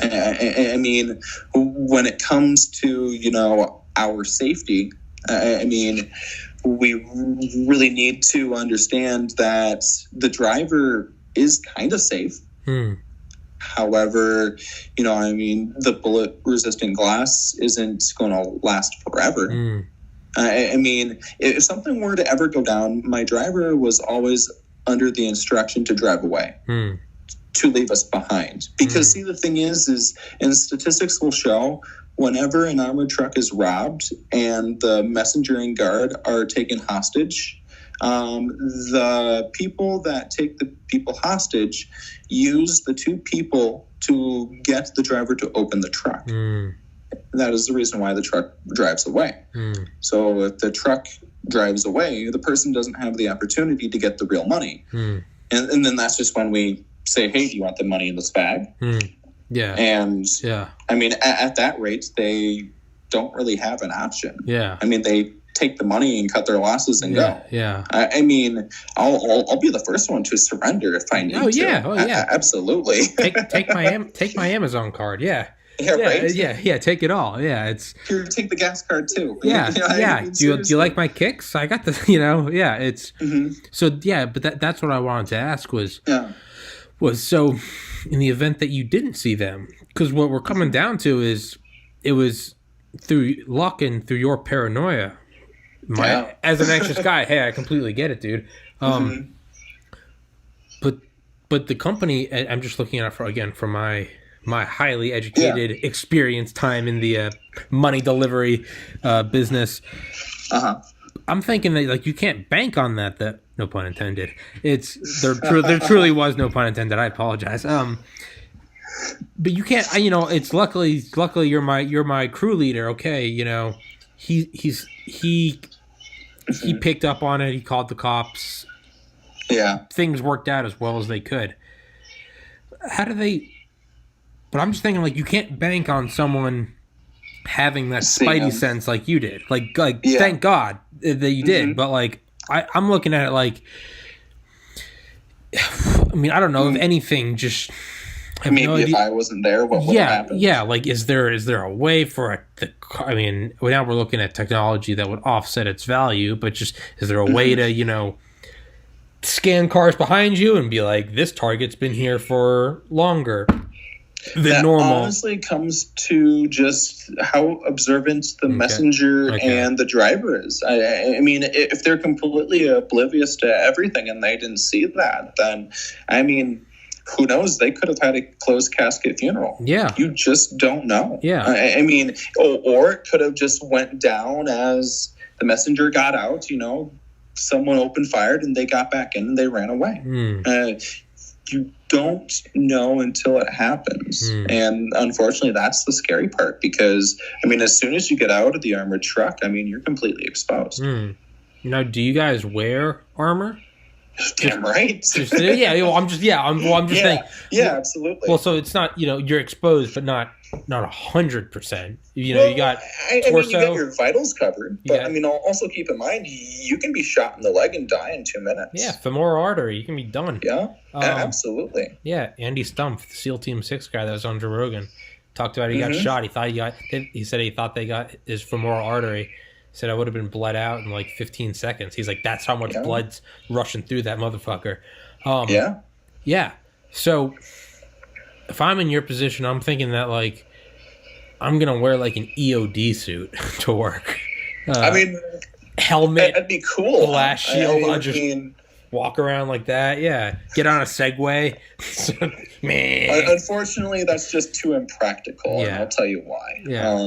On my route when I left, we went through a reroute, which means we canceled 2 full routes, and those contracts fell on to everyone else. When that happened, when this event happened? Say again? Are we talking about when this event happened, when you had to have the cops come? No. This is something completely different. Okay. So the reason why an EOD suit would be impractical is just the pace that you need to keep to be on a decent time. I mean, you start at 5:30 a.m. However, with the amount of contracts that were thrown onto the route, you could be out until 7, 8, or I've actually seen routes come back at 10:30 p.m.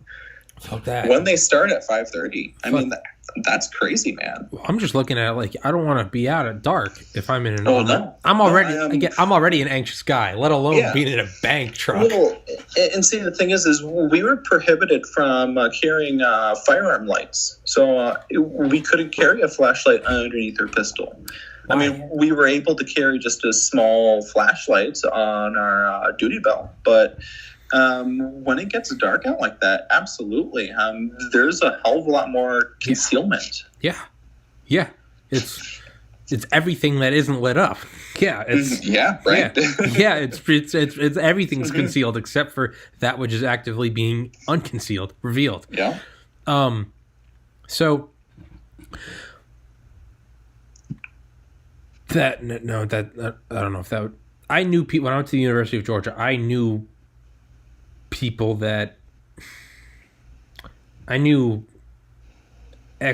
had an ex-military friend that University of Georgia, like any college, gun-free zone. You can't carry a gun on there. 10 years in prison, $10,000 fine. Yeah, and that's pretty steep, huh? Yeah. Except for the guy that's bringing a gun on, probably is not trying to survive. I had military friends that, in my pre-med classes, all my biology classes, big 300-person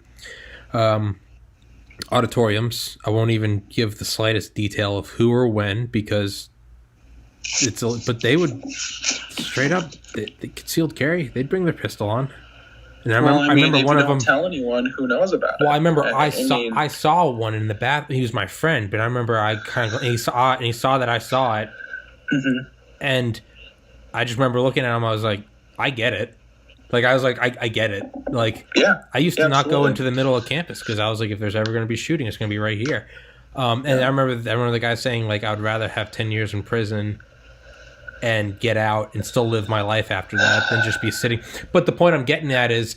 Yeah, I guess I don't necessarily agree with the whole 10 years in prison thing. Me neither. I mean, I get that it's unconstitutional. Yeah. I really do. Yeah, however, you're a sitting duck. You're a sitting duck. You're sitting in an auditorium with two exits right next to each other. You got to walk in. Guy coming each side. He can go to Walmart and get an AR. Open season. I mean, what? You got campus cops? It's... Now, I mean, I owned a firearm in college. I never brought it on because I just was like... I was trying to get into medical school, and I was like, I can't get caught with a gun, But you probably shouldn't. Yeah, I had a friend, though, and he was just like, man, Southern, man, I don't give a fuck. Like, I'd rather be judged. What was it? I'd rather be judged by 12 by 6 than carried by 6 or 12. Or 12, 6. Judged by 12, carried by 6. I would rather sit in court than be fucking killed, right? Yeah. I get that. I get it entirely. The point I'm getting at with this is it's like, you're not going to be judged. The only way, unless you're stupid and, reveal it, the only way you're ever going to be judged is if you had to use it, and if you had to use it, chances are you probably saved your life by using it. So I get that logic. If I'm in a bank truck,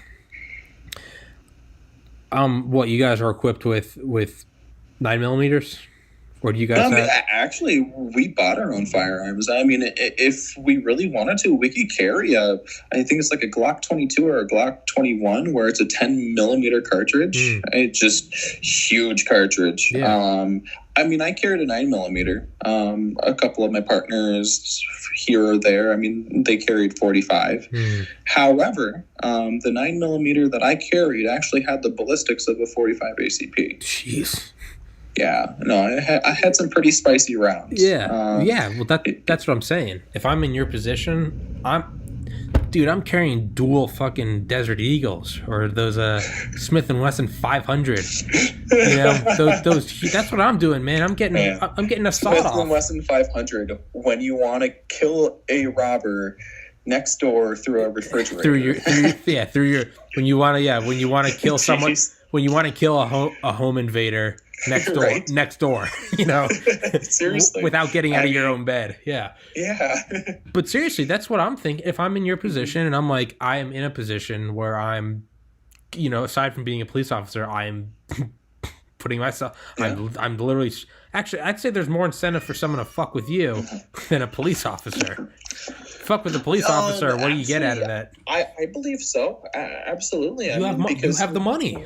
Yeah, I mean, we're still classified as civilians. I mean, we're not law enforcement by any standpoint. I mean, we do have law enforcement training, and we have semi-different roles. I mean, security is kind of governed in a slightly different way because of the board of private detective and security officers in my state. I think that's the board that does it, but they have their own state laws and stuff. So, I mean, we have to follow those. I think I forgot the rest of your question. What was it? I'm sorry. Yeah, so did I. Just carrying a ton of. So I was gonna. I don't think I finished it. I mean, the only time you're really going at unless you're mentally deranged or have a vendetta, you're probably not actively going after cops so much as maybe you've done time in jail and it's just fuck it, I'm not going back kind of thing. Where it's, you know, it might, you know, to you've already served time in prison, it's all in that hell, and you're just like, fuck it, I'm going to try to get away with, and, you know, try to, you know, killing a cop.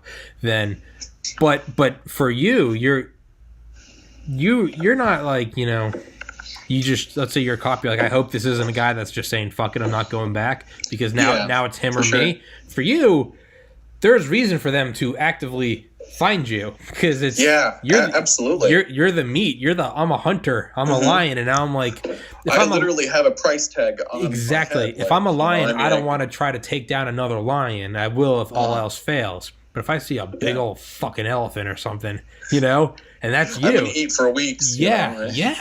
But so that being said, if I'm you, dude, I'm getting a fucking, I mean, at minimum I'm getting like an 812 like automatic shotgun or something. Like, wouldn't that be awesome? Yeah. Well, speaking of shotguns, back when I first started, we were allowed to carry shotguns. They were Remington 870s. I mean, man, I'll tell you one thing. I mean, I wasn't a crew leader at the time, but it was really nice knowing that another crew leader was protecting my ass with a shotgun while I was pulling money out of a bank or I was pulling money out of a gas station. Yeah. And see, the shotgun itself, I mean, it had double-aught buckshot. I mean, that's 7 or 9 pellets that are roughly sized like 9mm rounds. I mean, just blam. I mean, goodbye shot. Yeah. I mean, it's great firepower. Yeah. And there was a lot of protest once they took those out of the trucks. Yeah.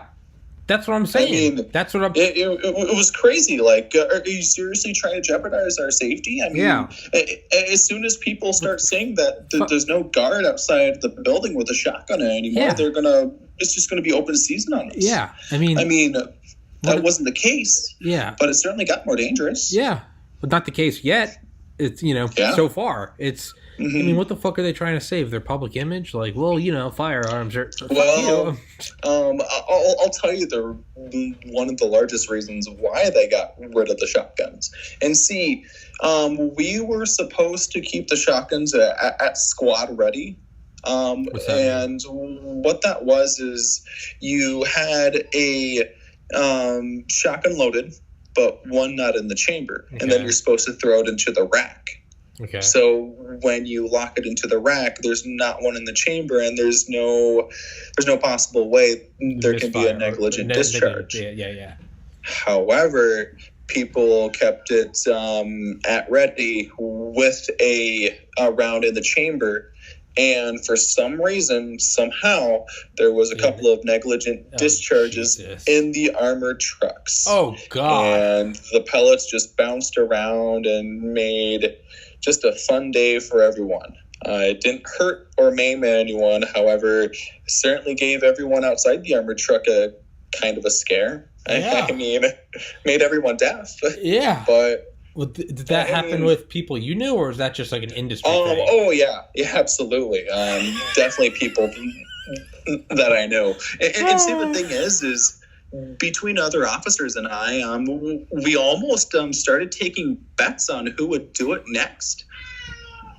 And when corporate would actually take the shotguns out of the trucks.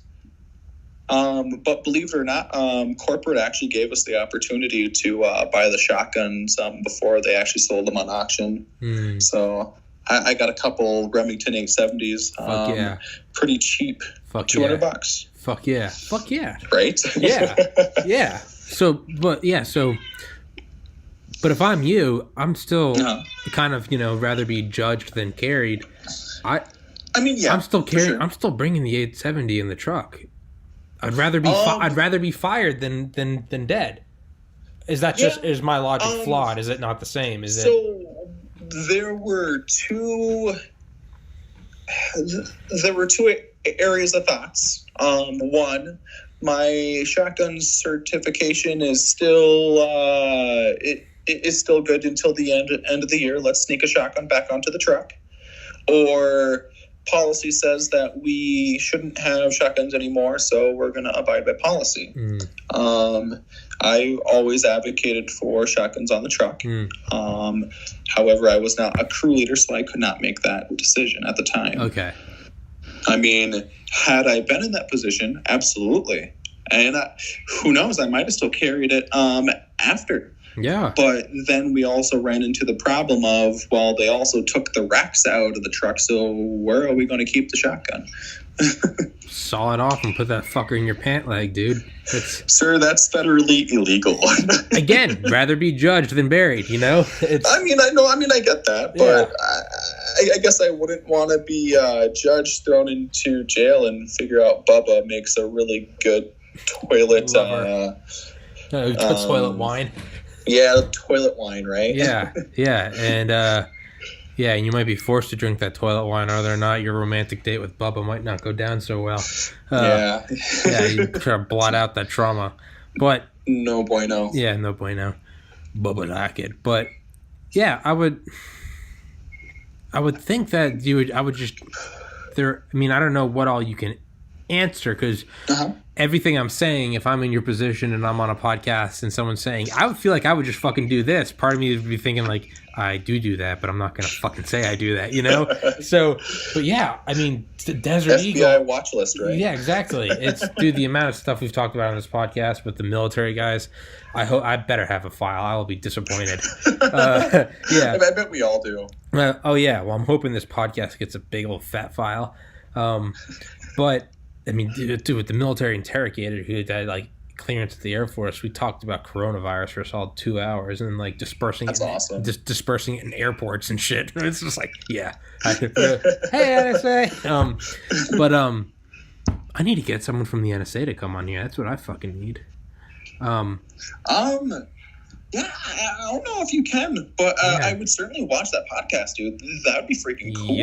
Yeah. That'd be really cool. Yeah, definitely need to get into. I want to get someone from the CDC to talk about coronavirus. CDC, Center of Disease Control, but maybe even some doctor that deals with infectious viruses.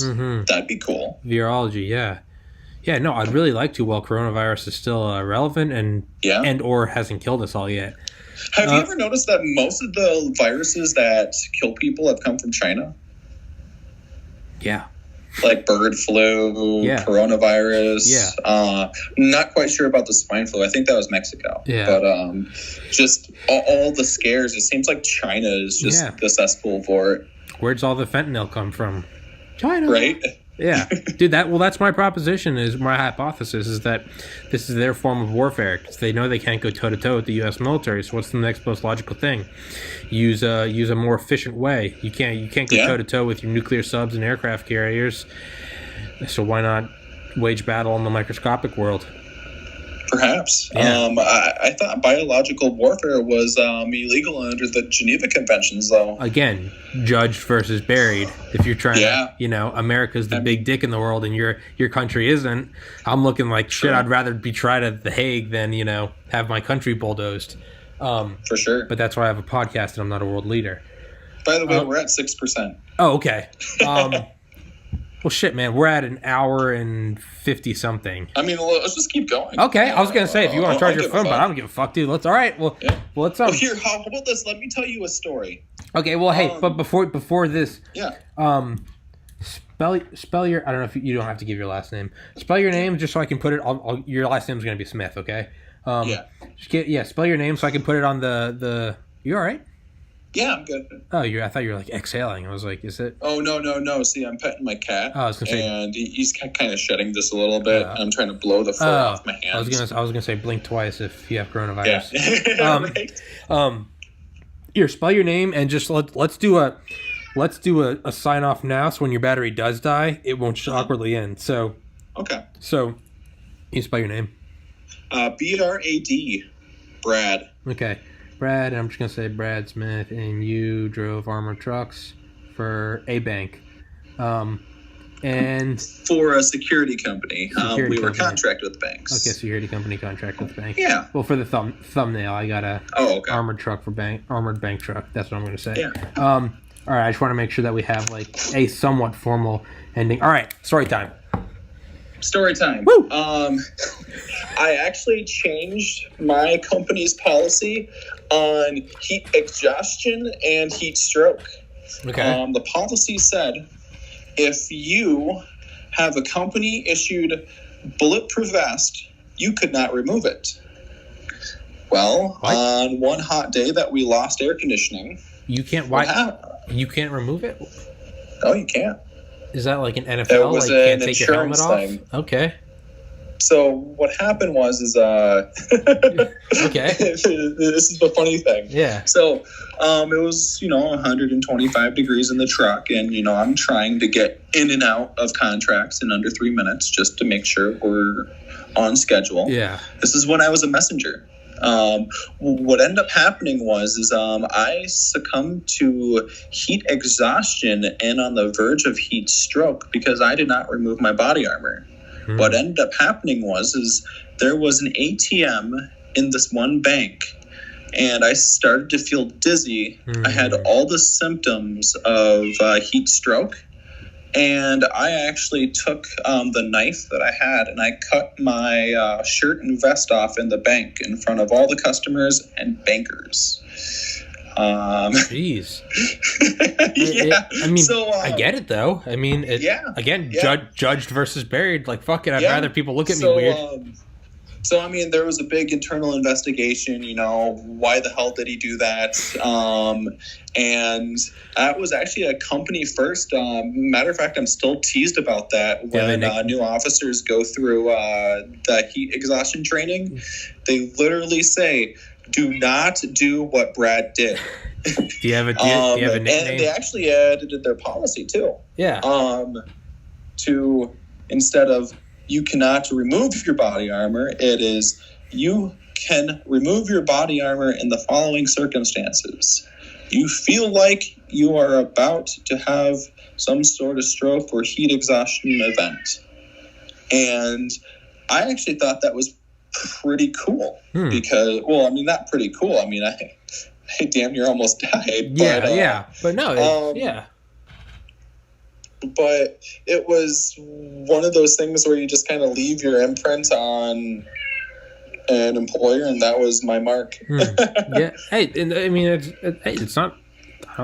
It is cool. Who knows? If I hadn't changed that policy. Maybe someone could have died. Exactly. Yeah. Now, have you or anyone you know while driving armored trucks ever been pulled over? What's that like? Oh, absolutely. What's that like? You get pulled over in an armored truck and you're armed.